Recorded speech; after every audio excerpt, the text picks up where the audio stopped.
daga man gashi gari ba kuɗi gashi kai inna lillahi inna ilaihi raji'un.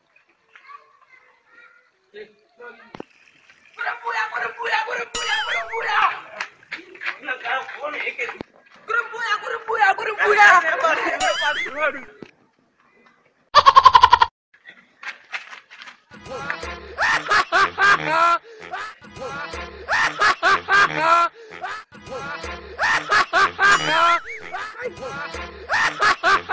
Har yanzu fitsarin ma na ku bari ne a tsaye ba, dan Allah kun biyo mu hankali. Zaman ka to da guru ka ce mana gurin buya. Fitsarin ba za ku ban mu a tsida ba, sai kun biyo mu ba gurin buyar da zan yi fitsari fa ni nake nema. Kun biyo mu ya kuke yadan mana da girma ne. Ha ha ha ha!